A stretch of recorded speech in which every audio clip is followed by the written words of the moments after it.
नमस्कार, मी ॲडव्होकेट संदीप ससाने कानगाव इथून सध्या आपल्याशी बोलतो आहे. कानगावमध्ये जो आपलं पाटस स्टेशन आहे, पाटस रेल्वे स्टेशन, तिथं सध्या जी परिस्थिती आहे, लोकांना येण्या जाण्यासाठीचा जो पादचारी पूल असतो, ज्याला आपण FOB म्हणतो, फूट ओव्हर ब्रिज, तर तो फूट ओव्हर ब्रिज आत्ता जो बांधला आहे तो अपूर्ण अवस्थेत आहे. म्हणजे पाटसच्या बाजूने येण्यासाठी लोकांना सुविधा आहेत, त्यांना येता येते, पण कानगावकडून जी येणारी मंडळी आहेत, कानगावकडून जे प्रवासी आहेत, मांडवण असेल, कानगाव असेल, तांदळी असेल, इकडं बाबुळसर असेल, पिंपळसुटी असेल, ह्या अनेक गावांवरून, गणेगाव असेल, अनेक जवळजवळ हजारो प्रवासी, विद्यार्थी, वृद्ध, महिला, शेतकरी, कामगार, मजूर दररोज ह्या बाजूने सुद्धा पुण्याला ये जा करत असतात. परंतु आपल्याकडे प्रॉब्लेम काय आहे, ज्या पाटस स्टेशनवरती जो फूट ओव्हर ब्रिज बांधला आहे, जो पादचारी मूल बांधला आहे, तो अपूर्ण अवस्थेत बांधला आहे. त्या पादचारी ब्रिजच्या अलीकडे सुद्धा रेल्वे प्रशासनाने रेल्वे रूळ टाकलेले आहेत. अशा 2 ट्रॅक टाकलेले आहेत, जे कंपन्यांसाठी टाकलेले आहेत. मालगाड्या, कंपन्यांना मालगाड्या गेल्या पाहिजेत कंपन्यांपर्यंत, त्यांचं सिमेंट वाहतुकीसाठी तो ट्रॅक टाकलेला आहे दोन्ही बाजूने. आता प्रॉब्लेम असा आहे की तो अलीकडे असल्यामुळे लोकांना त्या FOBवरती, फूट ओव्हर ब्रिजवरती जाण्यासाठी इतका प्रॉब्लेम येतोय, कारण तिथं आहे ना, त्या ट्रॅकवरती मालगाड्या लागलेल्या असतात, 2-2 मालगाड्या लागलेल्या असतात. त्या 2 मालगाड्यांच्या खालून या प्रवाशांना जावं लागतं.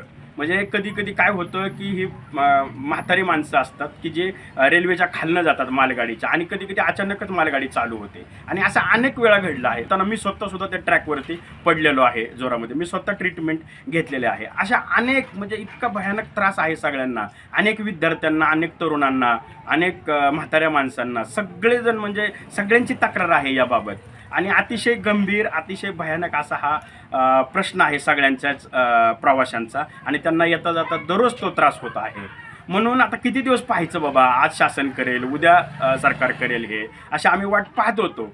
पण असं दिसतंय की तिथं त्या गावातल्या ग्रामपंचायतनं अनेक वेळा त्यांना पत्र दिलं आहे. म्हणजे आता राहुल चाबुक सर जे सरपंच आहेत, त्यांनी शासनाला पत्र दिले की बाबा तुम्ही इथं फूट ओव्हर ब्रिज बांधा, नाही तर एखादा अपघात फार मोठा होऊ शकतो. आमचे सामाजिक कार्यकर्ते माऊली शेळके यांनीसुद्धा 2023 पासून त्या फूट ओव्हर ब्रिजसाठी फॉलोअप घेतलेला आहे.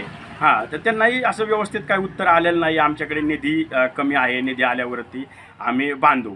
पण हे सगळं जे आहे ते भारतीय संविधानातील मूलभूत हक्कांचं उल्लंघन आहे. भारतीय संविधानातलं आर्टिकल 21 हे आपल्याला नागरिकांचे जे मूलभूत हक्क आहेत ते सांगतं, आणि त्याच्यामुळं जे पण काय आता रेल्वे फूट ओव्हर ब्रिज बांधत नाही आहे, त्याच्यामुळं नक्कीच नागरिकांचं भारतीय संविधानाचं उल्लंघन होतं आहे, त्या आर्टिकलचं उल्लंघन होतं आहे. आणि म्हणून मी रेल्वे DRMला एक नोटीस पाठवली आहे की बाबांनो, जर तुम्ही 30 दिवसाच्या आत हा ब्रिज बांधला नाही तर मी हायकोर्टामध्ये रिट पिटिशन दाखल करणार आहे, आणि मी सिनियर वकील घेऊन रिट पिटिशन दाखल करणार आहे.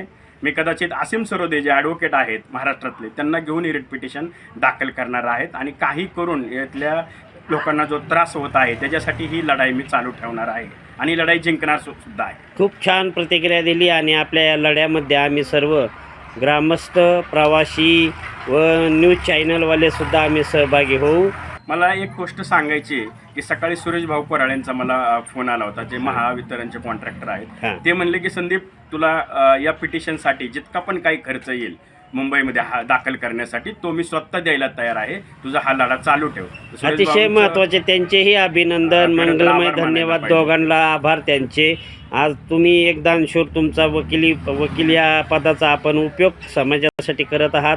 त्यांनी बी एक दानशूरता दाखवून यासाठी खर्च येत असतो, तो खर्च देण्याची तयारी दाखवून दानशूरता दाखवली, त्याबद्दल त्यांचेही मंगलमय अभिनंदन, आपलेही मंगलमय अभिनंदन. आणि आम्ही सर्व प्रवासी व न्यूज चॅनलवाले आपल्यासोबत नक्की राहू. इथून पुढील काळात आपण आम्हाला कधीही आवाज द्या, आम्ही आपल्यासोबत आहोत. थँक्यू.